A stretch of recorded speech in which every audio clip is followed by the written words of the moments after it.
हिंदुस्तान में इन दिनों सर्वे शब्द बहुत ज्यादा घूम रहा है। खूब सर्वे हो रहे हैं। संभल का सर्वे, अजमेर पे सर्वे की बात, संभल के सर्वे पर तो सुप्रीम कोर्ट ने रोक लगा दी है और सर्वे को लेकर जो है बवाल पूरा है, राजनीति पूरी हो रही है। और अगर हम बात करें मुसलमानों के मन में भी सर्वे का जब शब्द आ रहा है तो ढेर सारे सवाल उठ रहे हैं और इन सवालों का जवाब देने के लिए हमारे साथ इस वक्त असुद्दीन ओवैसी साहब इस वक्त जुड़ चुके हैं। सांसद हैं, AIMIM चीफ हैं। ओवैसी साहब, आपका बहुत बहुत स्वागत है इंडिया टीवी में। ओवैसी साहब, सर्वे का नाम सुनते के साथ डर क्यों लगने लगता है?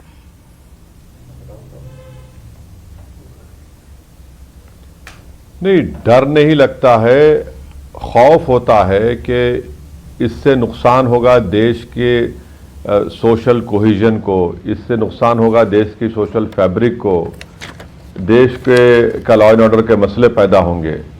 तो आप जो सर्वे और मुझे एक और डर लगता है, जब इलेक्शन में एग्जिट पोल या सर्वे होते हैं उससे भी मुझे डर लगता है।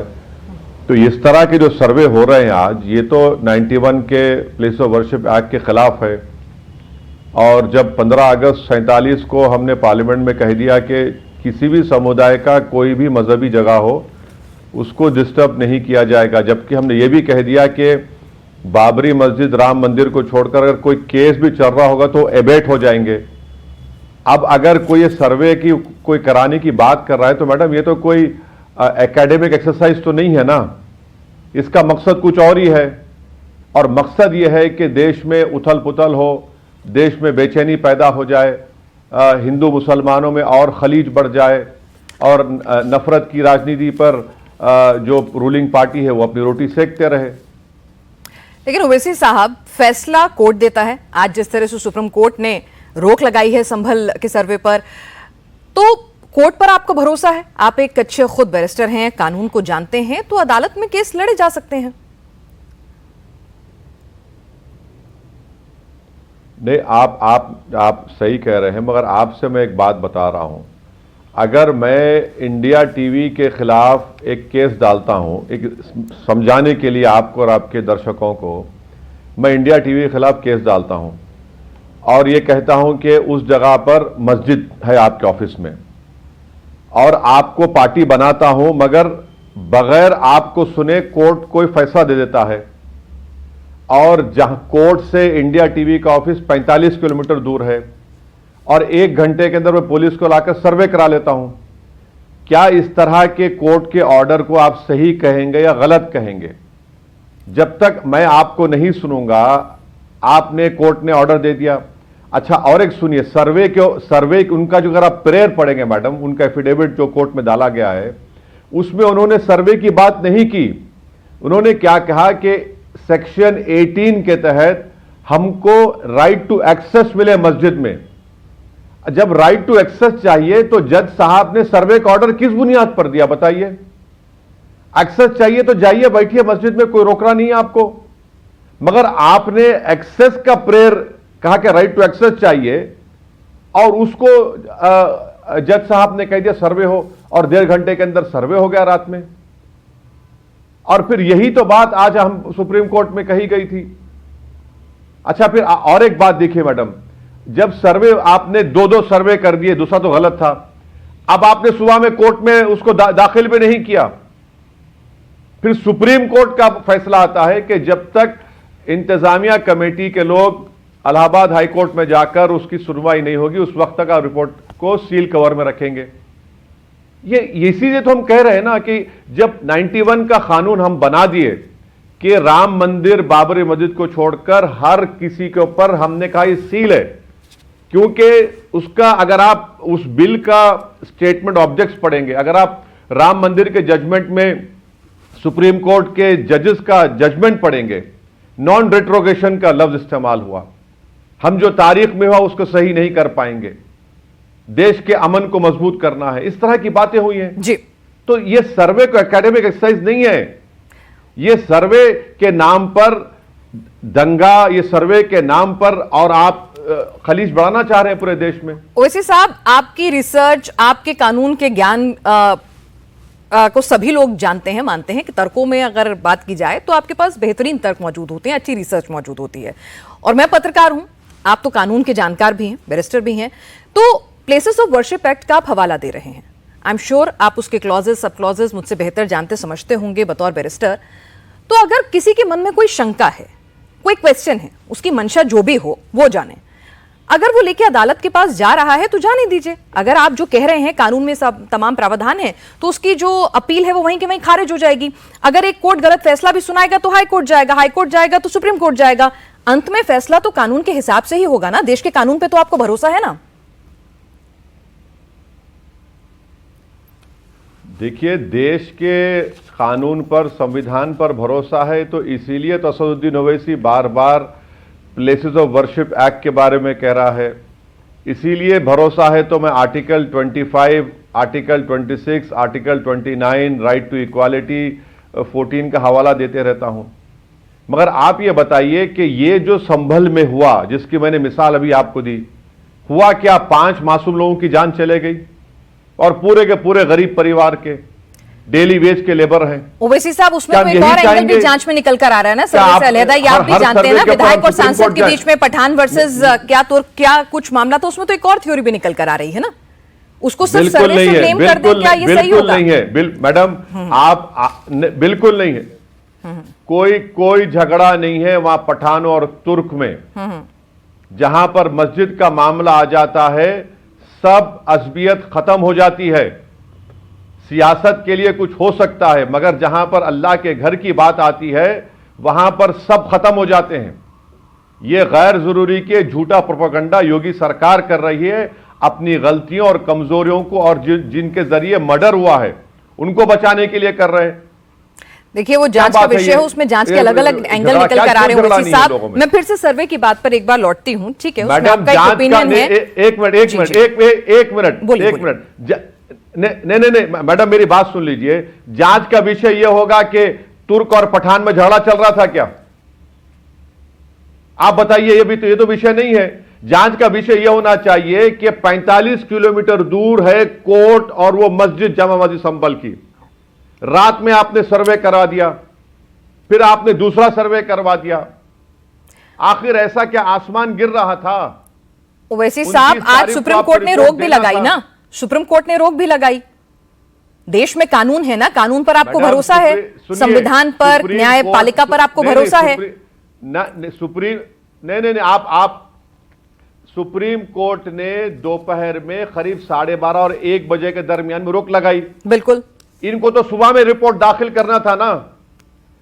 मैं तो यही बता रहा हूं आपको समझाने के लिए कि ये देखिए किस तरह की सियासत कर रहे हैं। और एक बात समझिए आप, जो पिटिशनर है इस केस में संभल की जामा मस्जिद में, वो यूपी गवर्नमेंट का अपॉइंटेड स्टैंडिंग काउंसिल है और वो यूपी सरकार के खिलाफ केस डालता है, पार्टी बनाता है। आप बताइए मैडम, ये क्या हो रहा है? ये उसी दिन आप केस डालते हैं, उसी दिन सुनवाई हो जाती है, कोर्ट का ऑर्डर मिल जाता है और कोर्ट का ऑर्डर लेके गए तो पुलिस पूरी तैयार है वहां पर। और फिर वो जो पिटिशनर है वो यूपी गवर्नमेंट का अपॉइंटेड स्टैंडिंग काउंसिल है जो एलआर रूल्स के खिलाफ है। एक सरकार का अपॉइंटेड स्टैंडिंग काउंसिल अपने सरकार के खिलाफ केस डालकर पार्टी बना रहा है उनको। ओवैसी साहब, आपसे मैंने फिर से कहा कि ठीक है, आप कानून को बेहतर समझते हैं, उसके निटी-ग्रिटीज को। मुझे एक बात बताइए, संसद ने कानून बनाया, उसको इंप्लीमेंट कराना अदालत का काम है। सर्वे कराने के लिए एजेंसीज अपॉइंट होती हैं, वो सर्वे करती हैं, अपनी रिपोर्ट अदालत में पेश करती है और फिर अदालत जो हमारे देश का कानून है उसके अकॉर्डिंगली अपना फैसला सुनाती है। तो अगर किसी के मन में संशय है किसी चीज को लेकर, तो वो सर्वे हो जाने दीजिए ना। उसमें लोगों को भड़काने की बात क्या है? सीधी सीधी बात है, डरने की बात क्या है कि ठीक है सर्वे हो जाइए। अगर आप देश के कानून के हिसाब से प्लेसेस ऑफ वर्शिप एक्ट का जो आप हवाला दे रहे हैं, अगर आपका केस नहीं कहीं ठहरता होगा या मेरा केस कहीं नहीं ठहरता होगा तो वो डिसमिस हो जाएगा, फैसला मेरे हक में नहीं आएगा। इसको लेकर राजनीति क्यों होने देना? आप बोलिए ना, मुसलमानों के होने दीजिए सर्वे। मैं फिर से मैं नहीं बोलेंगे, इसलिए नहीं बोलेंगे कि कानून क्यों बनाया गया है कि 15 अगस्त 47 को जो मस्जिद, मंदिर, गिरजाघर, गुरुद्वारा था वो डिस्टर्ब नहीं होगा, उसका कैरेक्टर, उसका जो भी नेचर है चेंज नहीं होगा। अब ये लोग जो सर्वे के लिए जा रहे हैं, क्या कोई एकेडमिक एक्सरसाइज करने जा रहे हैं क्या? मैडम बताइए। 15 ऐसे मुकामात हैं, दरगाह और मस्जिद है इस देश में जहां पर ये सब कोशिशें की जा रही हैं। क्यों आपको देखिए, जब हमने कानून बना दिया, कानून का उल्लंघन कैसे करने देंगे आप? कानून का उल्लंघन नहीं है सर, मैंने एक पिटीशन डाली है, मैंने एक कर रहे पिटीशन डाली है कि मुझे एक स्ट्रक्चर सुनिए, के बारे में जानकारी नहीं, चाहिए नहीं, कि उसका नहीं, मौजूदा नहीं, अस्तित्व नहीं, क्या नहीं, था, आप या तो मेरी petition पिटीशन खारिज होगी बिल्कुल या नहीं फिर है, एक्सेप्ट बिल्कुल होगी। नहीं, बिल्कुल नहीं, आप नहीं समझ। मैं समझना चाहती हूं आपसे। अच्छा, तो मैं कल डाल दूं प्राइम मिनिस्टर, सुनिए मैडम, अगर मैं प्राइम मिनिस्टर के घर में डाल दूं कि सर्वे कराइए, वहां पर खाने जहां खां का रेमनेंट्स मिलेंगे, मैं डाल दूं पिटीशन, मैं सर डाल आपको, दूं अच्छा चलिए, मुझे बस एक चीज का जवाब दीजिएगा, यहाँ पर मस्जिद मैं पूछ रही हूँ, एक सेकंड बस, ठीक है, अरे क्या बताइए, क्या यही रहिएगा सर, बताइए, आप मैं आपसे वही तो पूछ रहा हूँ वैसी साहब, क्या देश का कानून आपको पिटीशन डालने की इजाजत देगा या नहीं देगा? देश का कानून आपको पिटीशन डालने की इजाजत देगा कि नहीं? आप प्रधानमंत्री आवास में आप जो भी आप पिटीशन डालना चाहते हैं, देश का कानून आपको इजाजत देगा कि नहीं, मैं ये पूछ रही हूँ। आपकी पिटीशन में मेरिट लगेगी तो एक्सेप्ट करेंगे, नहीं तो नहीं करेंगे, खारिज कर देंगे। इजाजत तो देगा ना देश का कानून आपको पिटीशन डालने की? कोर्ट को नहीं देना चाहिए, यानी कोर्ट गलत कर रहा है, इसमें सरकार की गलती नहीं है। नहीं देना चाहिए, लोअर कोर्ट्स ये क्यों कर, गलत है ये। लोअर कोर्ट जो कर रहे हैं, पार्लियामेंट के कानून का वायलेशन कर रहे हैं, आर्टिकल 25 का वायलेशन कर रहे हैं, आर्टिकल 29 का वायलेशन कर रहे हैं। अगर कल कोई जैन मजहब के लोग, बौद्ध मजहब के लोग ऐसे कई जगहों पर जाकर बोलेंगे कि यहां पर हमारी वो अपने मजहब की जगह थी, कहां रोकेंगे आप बताइए? इसका मतलब यह हो जाएगा कि हर भारत में हर जगह पर खाली खुदाई होगी, खाली खुदाई होगी बस।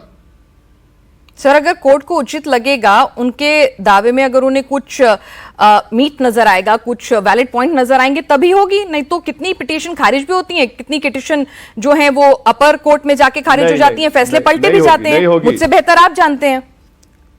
ना ना ना, नहीं होगी। देखिए मैडम, कोर्ट, अपर कोर्ट, लोअर कोर्ट मत बोलिए। कानून जब बनता है तो लोअर कोर्ट से लेके सुप्रीम कोर्ट को उसको मानना पड़ेगा। अगर आप उस कानून को गलत कहते हैं तो आप रिव्यू पिटीशन डालिए, आप जुडिशियल रिव्यू डालिए।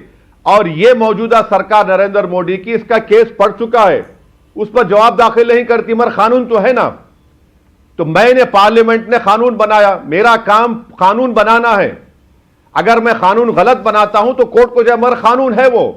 जब कानून बन गया तो लोअर कोर्ट से लेकर सुप्रीम कोर्ट तक उनको संविधान को मानना पड़ेगा, जैसा आप और हम संविधान को मानते हैं। कोर्ट्स को संविधान को मानना पड़ेगा, एमएलए एमपीज को संविधान को मानना पड़ेगा, सबको मानना पड़ेगा, सरकार को मानना पड़ेगा। ऐसा तो नहीं होगा ना कि नहीं कानून बना दिए, नहीं लोअर कोर्ट कुछ और ऑर्डर देगा, आप जाइए सुप्रीम कोर्ट को, जब तक लोग मर जाएं, जब तक लोग तड़पें। नहीं, अगर लोअर कोर्ट की भी गलती है तो कई बार हम देखते हैं कि सुप्रीम कोर्ट उनको लेकर भी सख्त टिप्पणी करता है, नाराजगी जताता है, कई बार कार्रवाई की बात भी करता है। तो ऐसा नहीं है, अगर कोई गलत है तो उसको गलत कहा जाता है लोअर कोर्ट भी। मैं आपको समझाने के लिए कह रहा हूं कि आप जुडिशियल प्रोसेस को इस तरीके से यूज नहीं कर सकते कि आपके ऊपर जो बर्डन ऑफ प्रूफ है उसको आप जुडिशियल प्रोसेस के जरिए आप उसको साबित कर लें। कानून जब बन चुका है, आप कानून की रोशनी में आप उसको किसी भी मजहबी इबादतगाह को डिस्टर्ब नहीं कर सकते आप। मैं फिर से कह रहा हूं, ये जो सर्वे की मांग कर रहे हैं ये लोग, ये एकेडमिक एक्सरसाइज के लिए नहीं कर रहे हैं। और संभल के आपसे फिर रिक्वेस्ट कर रहा हूं कि आपकी टीम को बोलिए कि उन्होंने जो केस डाला है उसको पढ़िए, उनका मेन प्रेयर क्या है। मेन प्रेयर यह है कि हमको राइट टू एक्सेस दिया जाए। ऑनरेबल जज साहब ने एक्सेस के बजाय उन्होंने सर्वे का ऑर्डर कर दिया। ओवैसी कौन साहब, सी सही फैसला है बोलिए? ठीक है ओवैसी साहब, गलत फैसला होगा तो पलटा भी जाएगा फैसला, टिप्पणी भी होगी, डांट भी लगेगी, फटकार भी लगेगी। मैंने कहा था उस फैसले के बाद ऐसे कई चीजें खोली जाएंगी और मैं सच साबित हो रहा हूं। मेरी बदबख्ती है कि मेरी जवानी बाबरी मस्जिद की शहादत को देखते हुए चले गई। आज मैं 55 साल का हो चुका हूं और मैं नहीं चाहता था कि जिस तरह मैं जब 20 साल का था उस तरह के नौजवान अब देख रहे हैं, वही तमाशा देख रहे हैं, वही नफरत के मुजाहरे देख रहे हैं, ओवैसी साहब, जिनकी जवानी इस मुल्क को प्लेसेस ऑफ वर्शिप एक्ट पर आपको भरोसा है? बनाने के लिए आपने कहा कि जो कानून बन गया, अब हम इसी झगड़े में पड़ रहे हैं। ठीक है, मैं आप ही की बात पर आ रही हूं। आपने कहा एक कानून बन गया है, संसद ने बना दिया है, सही गलत आपको वो कानून मानना होगा और अदालतें से लेकर देश का हर नागरिक उसी कानून के हिसाब से चलेगा। ठीक है, मैंने मान लिया सर्वे कराने वाले की मंशा में चोर है, वो उसकी मंशा खराब हो सकती है, बिल्कुल आपकी बात को मैं एक बारगी मान लेती हूं। लेकिन अगर मेरा कानून, मेरे देश का संविधान, मेरा कानून मुझे इजाजत देता है कि मैं इस तरह का मामला दायर कर सकती हूं, कोर्ट के पास लेके जा सकती हूं, तो फिर मुझे उस पर भरोसा रखना चाहिए और जो भी वो कहे कानून के तहत फैसला दे वो मानना चाहिए। फिर दंगे, नाराजगी, उत्तेजना, इसकी क्या जरूरत रह जाती है? अदालत की कार्रवाई में भरोसा करिए ना, वक्त लगेगा लेकिन कार्रवाई तो सही होगी। मैडम देखिए, आप समझ नहीं पा रहे हैं। मैं आपको बता रहा हूं, लोअर कोर्ट को भी कानून मानना पड़ता है, क्योंकि पार्लियामेंट को यह अख्तियार है कि वही पार्लियामेंट कानून बनाती है, और जब कानून बनाती है संविधान का हिस्सा बन जाता है। चाहे लोअर कोर्ट हो, हाई कोर्ट हो, सुप्रीम कोर्ट हो, हम कानून बनाए तो उस कानून के तहत ही उनको फैसला लेना है। अगर वो कानून के ऊपर कोई जाकर कोर्ट में केस डालता है, सुप्रीम कोर्ट में ऐसा केस पड़ चुका है, मगर कानून है वो, लोअर कोर्ट्स कानून के खिलाफ कोई काम नहीं कर सकती। इसलिए हम कह रहे हैं उनका जो ऑर्डर है वो गलत है, बिल्कुल सरासर। अब आप देख लीजिए ख्वाजा अजमेरी की दरगाह, 800 साल से दरगाह है, आप कह रहे हैं कि नहीं, एक किताब दिखा रहे हैं आप 1911 की, मिस्टर शारदा की, कि ट्रेडिशन के तहत। अरे भाई ट्रेडिशन क्या भाई है? ट्रेडिशन को देखेंगे या आप पार्लियामेंट के बनाए हुए कानून को देखेंगे? आप बताइए कहां रुकेंगे? और मैं बता रहा हूं, आज मुसलमानों की मस्जिद दरगाह है, कल सिखों के गुरुद्वारों पर शुरू होगा, कल ईसाइयों के गिरजाघर पर शुरू होगा, कल बौद्ध मजहब के उनके मजहबी जगहों पर शुरू हो। खत्म, ये मुझ पर खत्म, ये रुकने वाला नहीं है। सर्वे का मतलब ये थोड़ी है कि 800 साल की उस जगह की दरगाह की मूल भावना को चेंज कर दिया जाएगा, ऐसा तो नहीं होगा। अजमेर दरगाह में मेरी भी पूरी ही आस्था है, मैं भी वहां चादर चढ़ाने जाती हूँ। अरे मैडम सुनिए, आप देखिए, मैं आपको फिर से कह रहा हूं, section 3 places of worship act section 4 पढ़ लीजिए। आप किसी भी तरीके से उसको कन्वर्ट नहीं कर सकते, बिल्कुल नहीं कर सकते। तो अगर वही मैं आपसे कह रही हूं वैसी साहब कि अगर कानून इतना चाक चौबंद है, इतना पुख्ता है कि आप कुछ नहीं कर सकते, तो सर्वे हो जाने से डर कैसा? कानून में भरोसा रखिए, सर्वे हो जाने दीजिए। इस पर राजनीतिक रोटियां क्यों सेकनी? अपने आप लोग ठंडे हो जाएंगे। अगर राजनीति नहीं होगी तो अपने आप थोड़े दिन में लोग थक हार जाएंगे कि भाई ठीक है, तो बदल ही नहीं सकता, कुछ नहीं हो सकता, ये सब शोशेबाजी करके सुर्खियां बटोरने में कोई फायदा नहीं है, खत्म करो इसे। एक बात समझिए आप, मैं क्यों कह रहा हूं, दूध के जले छाछ कोई फूक फूक कर पीते हैं। ज्ञानवापी में आपने वजूखाना बंद कर दिया मेरा, ज्ञानवापी में आपने सदन साइट पे, वहां पर आपने पूजा शुरू करा दी। मथुरा में 1965 में हिंदू मुसलमानों ने बैठकर तस्वीया कर लिया। मुसलमानों ने सुन्नी वक्फ बोर्ड से इजाजत लेकर 8 एकड़ जमीन कृष्ण जन्मस्थान के लिए दे दी। हिंदू मुसलमानों ने बैठकर तस्वीया कर लिया। 2023 में कोई केस डालकर बोलता है वो हिंदू कौन थे जो मुसलमान तस्वीया करे? इसीलिए तो हम कह रहे हैं आपको कि जो पार्लियामेंट में जो कानून बन चुका है वो हमारे मुस्तकबिल को, देश के फ्यूचर को खराब करने से बचाता है। तो उसी कानून पर तो भरोसा रखने के लिए कह रही हूं वैसे साहब सभी को कि कानून को, संसद ने कानून बना दिया, देश में अमन चैन बना रहे, सब धर्मों की हिफाजत हो, देश की संसद ने कानून बना दिया। अब देश की अदालत का काम है उसको इंप्लीमेंटेशन करना और उसको सही तरह से एग्जीक्यूट करना। वो अदालतें काम कर रही हैं जिसमें आपने भी भरोसा जताया, देश का हर नागरिक उसमें भरोसा रखता है, तो फिर सर्वे से डर क्यों?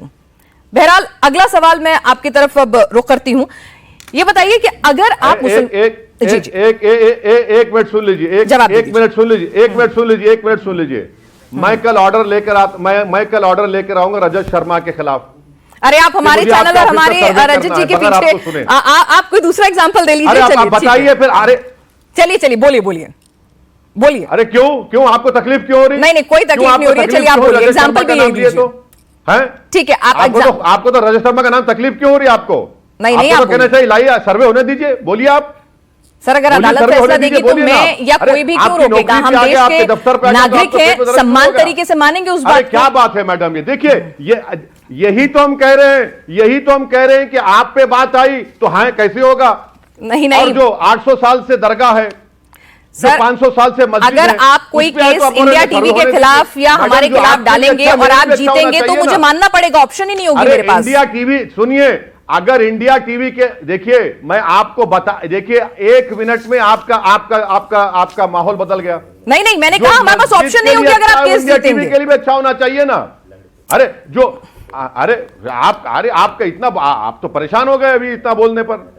नहीं सर, मैंने मुस्कुराते हुए कही थी, आप मुझे देख नहीं पा रहे हैं। मैंने राइटर नोट पे कहा था सर। अच्छा एक बात बता दीजिए, मुस्लिम समुदाय के मुद्दों को आप इतना मुखर तौर पर, सुनिए देखने की जरूरत नहीं है। इंसान के अल्फाज के इस्तेमाल से मालूम हो जाता कि कितना उलझन का शिकार हो जाते हैं। बोलिए सर, मैं सिर्फ इतना ये कहना चाह रही हूं कि आप इतना मुखर तौर पे मुसलमानों के तमाम मुद्दों को उठाते हैं, उन मुद्दों पर भी बोलते हैं जिसपे तमाम मुसलमानों की हितैषी पार्टियां जो हैं वो चुप्पी साध लेती हैं, लेकिन फिर भी अभी महाराष्ट्र के चुनाव हुए थे, नतीजे आपके मन मुताबिक नहीं आए। सिर्फ आपकी जो कामयाबी है, आपका वोट परसेंटेज जो है, जो बहुत बेहतरीन नहीं रहा, औरंगाबाद में भी आप हार गए, क्यों वो भरोसा नहीं कर पा रहे हैं फिर आप पर? मैडम सुनिए, हमारे 2 विधायक थे, हम 1 जीते हैं मालेगांव। मैं महाराष्ट्र की जनता का, हमारे पार्टी के तमाम मेंबर्स का शुक्रिया अदा करता हूं। इम्तियाज जलील को, तमाम जितने अब्दुल्ला इब्ने सबा और मीर जाफर, मीर सादक थे, उनके तमाम लोग मिलकर हराए उनको, कोई बात नहीं है। मैं फिर जा रहा हूं औरंगाबाद को इतवार के दिन, और जाकर हम मेहनत करेंगे। सवाल देखिए मैडम, मैं जो बोलता हूं ना, उसमें हर बात को आप लोग सियासी फायदे नुकसान से मत देखिए। मेरी एक जिम्मेदारी है, जो मैं चाहता हूं कि इस भारत में सबसे बड़ी अक़लियत मुसलमान है, उनको उनका पॉलिटिकली, सोशली, एजुकेशनली उनको उनसे इंसाफ हो, जो इससे देश ही मजबूत होगा। भाई अगर मुझे फायदा नहीं होगा तो कल होगा। मैं नाउम्मीद नहीं होता हूं इन चीजों से। पर आप कभी इंट्रोस्पेक्ट करते हैं कि आपको फायदा क्यों नहीं हो पा रहा होता है? और जब मैं अपनी पार्टी से सिंगल एमएलए था तो कोई मुझे फिक्र नहीं है। ओवैसी साहब जी, आपने इंट्रोस्पेक्ट तो किया होगा ना कि आपको फायदा क्यों नहीं हो पा रहा? आप इतने लंबे अरसे से क्यों नहीं वो कामयाबी हासिल कर पा रहे हैं जिसके लिए आप मेहनत कर रहे हैं? नहीं देखिए, औरंगाबाद की आवाम ने हमको एमपी बनाया, औरंगाबाद की जनता ने इम्तियाज जलील को एमएलए बनाया, तो कोई हम नाउम्मीद नहीं है। हम बराबर फिर से मेहनत करेंगे। और एक पॉलिटिकल पार्टी की जिंदगी में ये 3-4 साल कोई हमारे लिए कोई नुकसानदेह नहीं होंगे। मेहनत करेंगे, ठीक है, हम नहीं जीत पाए, यकीनन हमारे पार्टी के मेंबर्स में, केडर में, खासतौर से मेरे भाई इम्तियाज जलील में थोड़ी सी नाराजगी भी होगी, थोड़ी सी तकलीफ भी होगी, जाहिर है ये इंसानी फितरत है। मगर यही तो सियासी सफर में उतार चढ़ाव रहता है ना मैडम। अच्छा ओवैसी साहब, एक बात बताइए, मुद्दा कोई भी होता है, आप प्रधानमंत्री जी को जरूर सीधे सीधे ले आते हैं अपने बयानों में, तो ऐसा क्यों होता है? मतलब अदालत में मामला चल रहा है, लेकिन आपकी नाराजगी जो है प्रधानमंत्री जी पर आके बिफर पड़ती है। नहीं मैडम, आपको तकलीफ क्यों हो रही है? नहीं, मैं तो आपसे पूछ रही हूँ सर, मुझे कोई तकलीफ नहीं हो रही है। चाहिए ना कि मेरा फ्रीडम ऑफ एक्सप्रेशन, मेरा फ्रीडम ऑफ एक्सप्रेशन है, मैं बोल रहा हूँ प्रधानमंत्री के बारे में। तो कभी आप उनसे बात करने की कोशिश की आपने? आप तो सांसद भी हैं, कभी मुलाकात हुई, आपने बातचीत करी कि भाई? नहीं, अब